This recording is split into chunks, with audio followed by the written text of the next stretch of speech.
जय हिंद फ्रेंड्स। तो हम पढ़ रहे थे धीर सिंह नागर की शैक्षिक परिदृष्टि में, और आज के सेशन में हम कुछ नया नहीं पढ़ेंगे बल्कि रिवाइज करेंगे। ठीक है, और बहुत समय हो चुका है हमको राजस्थान जीके को रिवाइज करें। एक हल्का सा रिविजन हमने कुछ 2-5 दिन पहले करा था, लेकिन बहुत ज़्यादा फाइन नहीं देखा था ना।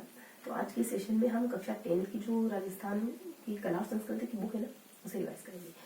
और तकरीबन 1 से 1.5 घंटा इस बुक के साथ बिताएंगे। आप किसी दोस्त के साथ समय बिताते हैं ना, ठीक उसी तरीके से जब इतना लंबा समय हम रिकॉल करने की कोशिश करेंगे तो चीज़ें याद आएगी से। ठीक है, तो शुरू करते हैं आज का सेशन ठीक उसी तरीके से जैसा कि जनरली शुरू करते हैं। तो आज एक दोहा है कि पोथी पढ़ पढ़ जग मुआ, पंडित भया न कोई, ढाई आकर प्रेम की पढ़े सो पंडित हो। कबीर दास जी का दोहा है। कबीर दास जी का दोहा तो पूरा भारतवर्ष मानता है ना। हिंदी साहित्य के प्रकांड ज्ञानी है ना, जाने पहचाने शख्स। तो हम कुछ भी करें है ना, मतलब जो भी जिस भी फील्ड में हम काम कर रहे हैं, हमें पूरे तन मन धन से करना है ना। मतलब तन मन धन से करते हैं तभी मजा आता है करने में। और कुछ भी करें तो उसमें पूरा लग के करें है ना, पूरे दिल से करें। क्योंकि देखो, हम पढ़ाई करते हैं, हम स्टूडेंट हैं, तो पढ़ाई हमें एक्चुअली पढ़ाई प्रताड़ना नहीं है ना। तो हमें पढ़ाई को कुछ दिनों पहले मैंने एक नैनो वाले ने करके एक सॉन्ग है, उस पर एक वीडियो देख रही थी, तो मुझे इतना अच्छा लगा वो वीडियो। डांस वीडियो था, इतना अच्छा लगा। मतलब जब मैं देख रही थी तो मुझे ये एहसास हुआ कि जो परफॉर्म कर रहा है उस परफॉर्मेंस में मतलब इतना अपनापन है पूरे दिल से है ना। आप खुद महसूस कर सकते हैं, अगर कोई काम कोई अमुक व्यक्ति XYZ कोई 100% देके करता है, पूरे दिल से करता है ना, तो वो सच्चाई, वो अच्छाई, वो पवित्रता अलग ही दिखाई देती है, सबसे हटके दिखाई देती है ना। तो देखो, जिंदगी का मूल क्या है, इस जिंदगी का मूल क्या है? सच्चाई, अच्छाई, ईमानदारी, पवित्रता। ये इस दुनिया का कोर है, कोर थीम है ना। आपको लगेगा कि झूठ बोल के काम बन जाएगा है ना, लेकिन 2-4 कदम आगे चलेंगे ना, फिर आपको लगेगा नहीं यार, काम बिगड़ने लगा है ना। बस मैं बहुत ज्यादा नहीं समझाऊंगी, शुरू करते हैं आज का सेशन। तो आज हम क्या पढ़ेंगे? आज जैसा मैंने बताया, कक्षा 10 की क्लास संस्कृति की बुक को कंटिन्यू करेंगे। तो इसमें टोटल 10-12 चैप्टर है। ठीक है, इतिहास, लोक देवता, वस्त्राभूषण, मेले त्योहार, शैलियाँ, स्थापत्य कला, और इसके अलावा संगीत है, नाटक है, और साहित्य है, पर्यटन है। ये सारे लेसन इसमें केवल है। अब हर एक लेसन में, हर एक लेसन की हर एक लाइन इन्फॉर्मेटिव, बहुत ज्यादा इन्फॉर्मेटिव है ये बुक एक्चुअली, बहुत ज्यादा इन्फॉर्मेटिव। इतिहास में अगर हम इतिहास पढ़ते ना, तो फिर हमें और कहीं से पढ़ने की जरूरत नहीं। अगर आप वनडे एग्जाम दे रहे तो राजस्थान का कोई छोटा मोटा एग्जाम दे रहे तो इतना सारा इसमें लेवल है। इतिहास में हर एक रियासत का इतिहास यहाँ बता रखा है, हर एक रियासत का। और जो भी और वो चर्चित मुद्दे उनको भी कवर किया गया, जैसे कि उत्तराधिकारी संघर्षों को है ना, कृष्णा कुमारी विवाद वगैरह है ना, इस तरीके से। लोक देवताओं में यहाँ सारे प्रसिद्ध लोक देवता कवर है ना। गोगा जी, बाबू जी, हरबू जी, मेहा जी, मांगलिया जी, रामदेव जी। संतों में धन्ना, पीपा, मीरा, सहजोबाई, नानक राम है ना, सांगल्या काऊ धुनी, ये सारी बातें। और इसके अलावा फिर हम वस्त्र आभूषण पढ़ते हैं, तो वस्त्रों में महिलाओं द्वारा पहने जाने वाले वस्त्र विशेष, पुरुषों द्वारा पहने जाने वाले वस्त्र विशेष, बच्चों के आभूषण, वस्त्र तो बच्चों में कुछ नहीं है, आभूषणों में बच्चों के, महिलाओं के, पुरुषों के है ना, इन मतलब सभी के बारे में है। फिर हम मेले त्योहार के बारे में पढ़ते हैं, तो हिंदुओं के, मुसलमानों के, ईसाइयों के, क्रिश्चियन के, सभी के त्योहार यहाँ केवल है। हालांकि हिंदुओं के त्योहारों को ज्यादा डिटेल से मेंशन किया गया, बाकी मुसलमानों के, क्रिश्चियन के और ईसाइयों के त्योहारों को बहुत हल्का सा बता रखा है। इसके अलावा मेले तो 20 से 25 मेले कवर किए गए। जैसे एक मेलों में देखो, खाटू श्याम जी का मेला, भरतृहरि का मेला, करणी माता का मेला, और जीर्ण माता का मेला, और अब्दुल रहीम खाने की मजार है ना, जहाँ उर्स वगैरह लगता है, बेलेश्वर का मेला, गलियाकोट का उर्स, और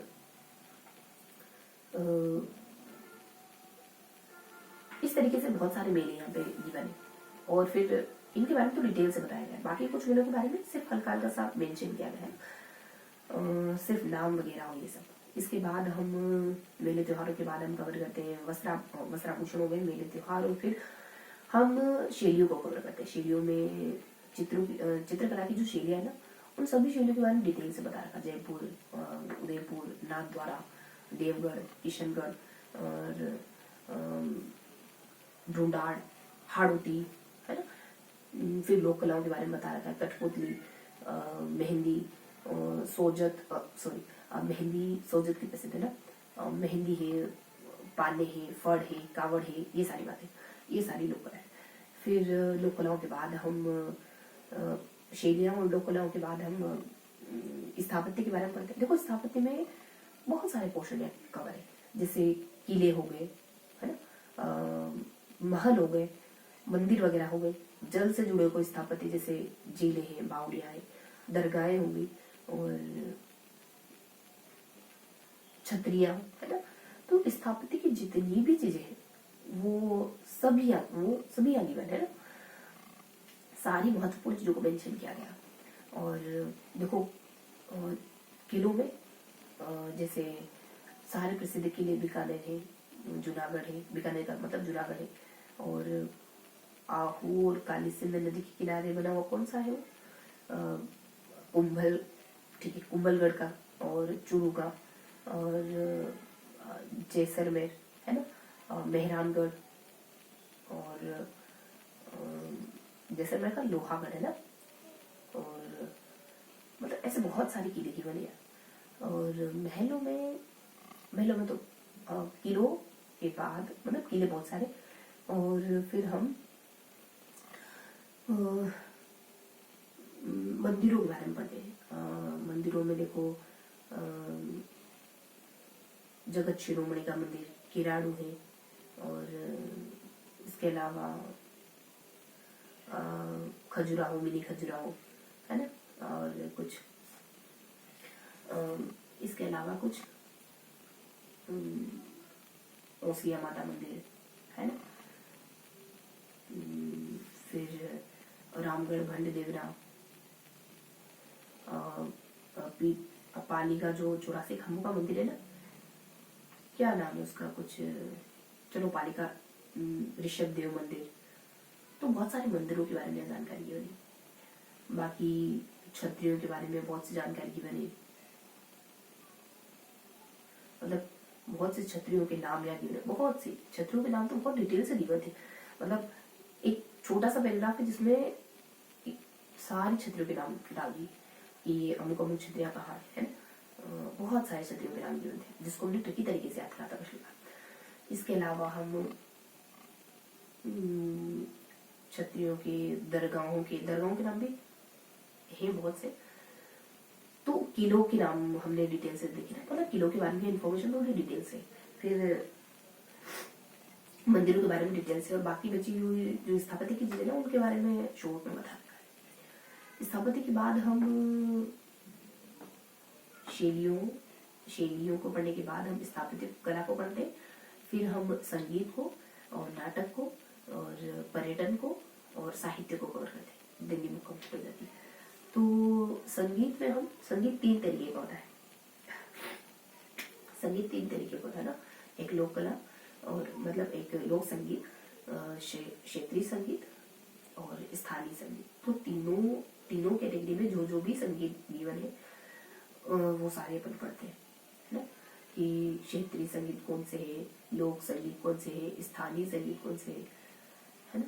और लोक संगीत भी शादी पर, है ना, अलग अलग ऋतुओं पर, अलग अलग लोक देवताओं के लिए, अगर बच्चे का जन्म होता है तब, 12 राती तक, इस तरीके से कैटेगराइज थे।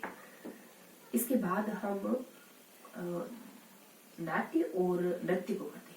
तो नृत्यों में कच्ची घोड़ी वगैरह, मारवाड़ है, कुड़ला है, गरबा है, और 13 ताली है ना, भवाई है, ढोल है, इस तरीके से बहुत से नृत्यों को, कालबेलिया है, और फिर कुछ नृत्यों के नाम जानते हैं। और नाट्य कला में हम एक रम्मत देखते हैं, गवरी देखते हैं, है ना, और तुरा कलंगी देखते हैं, और इसके साथ हम बीकानेरी ख्याल, है ना, और जोधपुर की ख्याल, और चार बेत वगैरह जो टोंक में प्रचलित है, और कुछ कलाएं, कुछ हम जैसे लीलाएं, है ना, और नौटंकी है, तमाशे है, और इस तरीके से बहुत से नाट्यों के बारे में जानते हैं। फिर साहित्य पढ़ते हैं, राजस्थानी साहित्य पढ़ते हैं। राजस्थानी साहित्य इतने के कितने तरीके हैं, जैसे दवादे थे, वचनिका है, वात है, विगत है, रासो है ना, सिलोका है, ये सारी चीजें। इसके अलावा राजस्थानी साहित्य को हम कैटेगराइज करते हैं, जैसे भक्ति काल, रीति काल, आधुनिक काल, है ना, एक और कोई वर्तमान काल करके। इसके बाद हम बहुत सी रचनाओं को पढ़ते हैं, बहुत सी रचना, है ना, बहुत महत्वपूर्ण सी रचना। एक पूरा पेज होता है जो रचनाओं के बारे में जानकारी लिए होता है। इसके बाद हम पर्यटन को पढ़ते हैं, हर एक जिले में जो भी पर्यटन के महत्वपूर्ण स्रोत है उनके बारे में। जैसे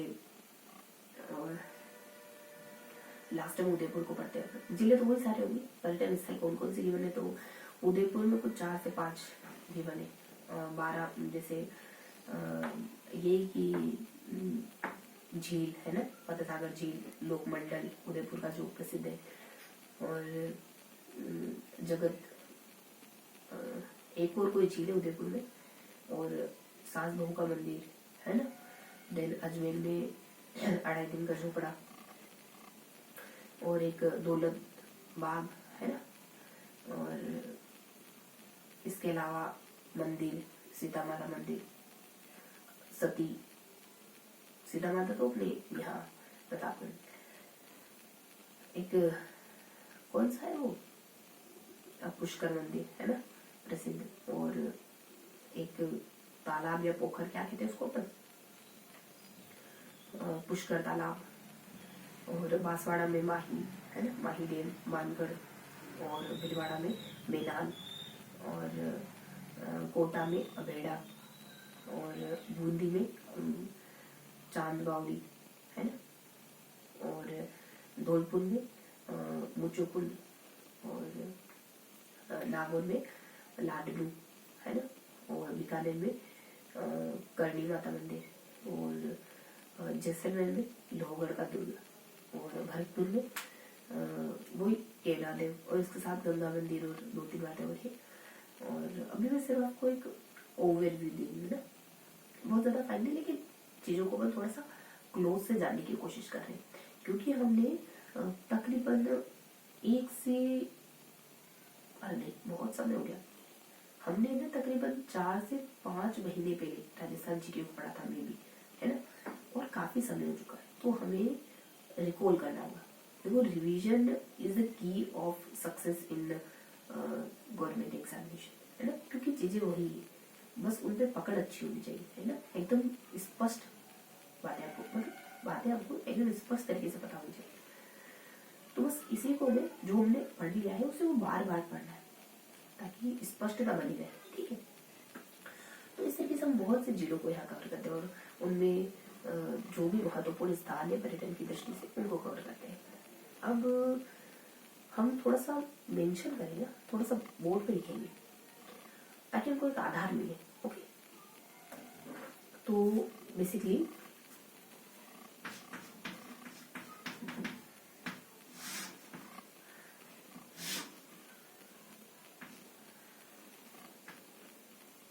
फर्स्ट अपन पढ़ते हैं इतिहास, फिर अपन पढ़ते हैं लोक देवता, लोक देवता, संत व लोक देवता, ठीक। फिर हम पढ़ते हैं,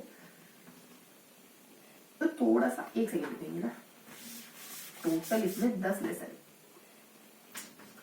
तो हम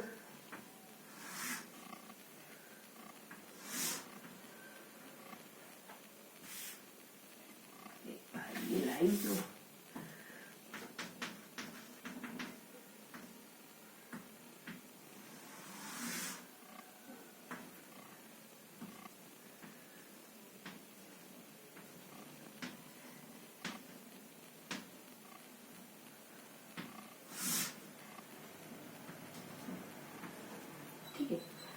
तो फर्स्ट लेसन है अपना इतिहास, सेकेंड लेसन है अपना लोक, सन व लोक देवता। ओके, थर्ड लेसन है अपना वस्त्र और आभूषण, वस्त्र व आभूषण। ठीक, फोर्थ लेसन है अपना मेले त्योहार, मेले त्योहार। नेक्स्ट लेसन है अपना शैलियाँ, चित्र शैलियाँ। नेक्स्ट लेसन है अपना, ठीक है। तो पहले लेसन का नाम देख लो, उसके बाद डिस्कस करेंगे कि शैलियाँ, फिर अपन देखते हैं स्थापत्य के बारे में, स्थापत्य के बारे में। बस 1 मिनट रुकेंगे ना, 1 मिनट।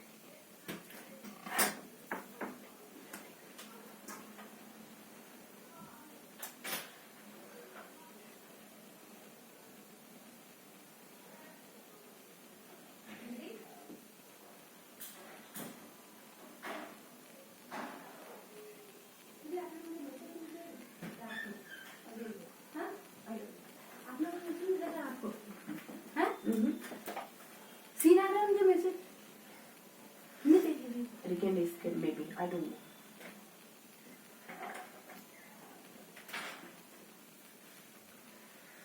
हाँ, तो कहाँ थे अपन?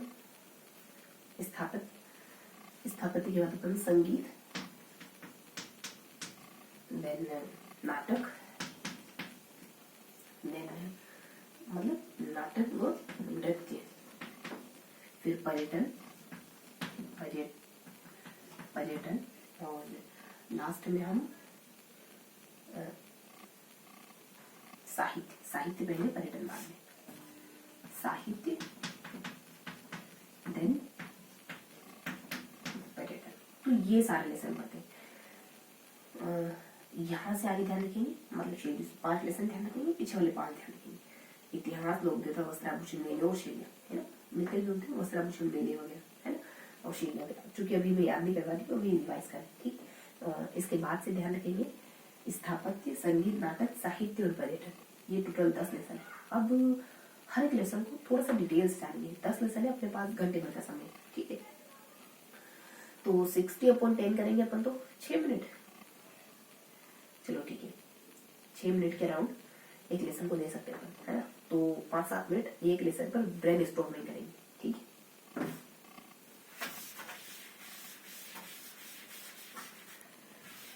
तो हमें देखना है सबसे फर्स्ट चैप्टर इतिहास, लेसन फर्स्ट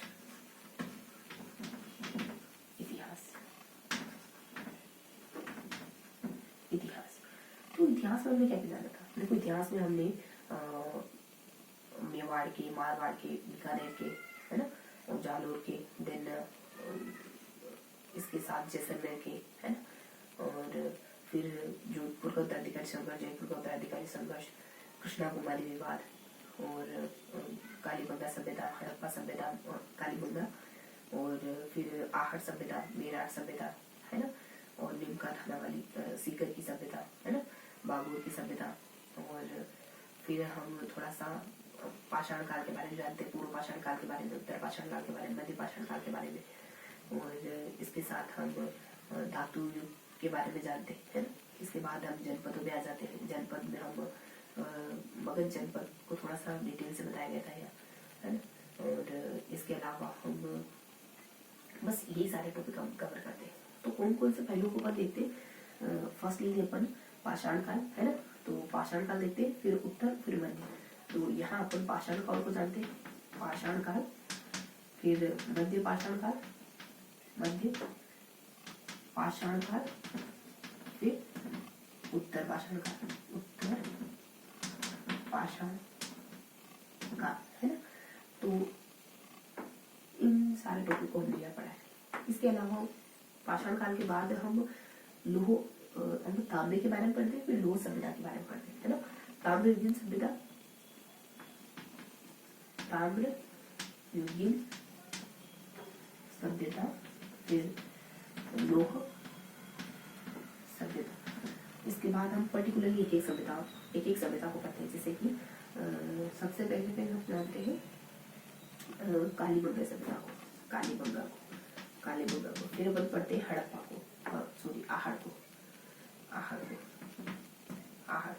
आहड़ के बाद अपन पढ़ते हैं एक बागोर भी पढ़ते हैं, गिलुन भी पढ़ते हैं और नीमका थाना सीकर वाले भी पढ़ते हैं। तो बागोर है ना, और गिलुन है, नीमका थाना, सीकर, ठीक है। इसके बाद हम एक एक रियासत के इतिहास को पढ़ते हैं। सबसे पहले मेवाड़ रियासत को पढ़ते हैं, फिर तो मारवाड़ रियासत को पढ़ते हैं, है ना। अगर आपने याद कर रखा है तो आपको चीजें ध्यान आ रही है। मेवाड़ को बुक से याद कर रखा है तो मेवाड़ को, मारवाड़ को, उसके बाद बीकानेर को, फिर अपन आमेर को भी पढ़ते हैं, जालोर को भी पढ़ते हैं, ठीक। इसके अलावा हम जैसलमेर के बारे में भी पढ़ते हैं, जैसलमेर के बाद हम एक ये सारी जिले हम देखते हैं ना। इसके अलावा हम एक वंश के बारे में पढ़ते हैं जिसे अपन कहेंगे, जिला कौन सा है लेकिन ठीक, ये सारी रियासतें पढ़ते हैं। अभी रियासतें मेंशन करें, रियासतें ध्यान रखें, इन सारी रियासतों को यहाँ कवर करते हैं, ठीक है। बीकानेर को, आमेर को, जालोर को, जैसलमेर को, है। इसके बाद हम उत्तराधिकारी संघर्ष, जयपुर का, जोधपुर का, है, बूंदी का, फिर लास्ट में कृष्णा कुमारी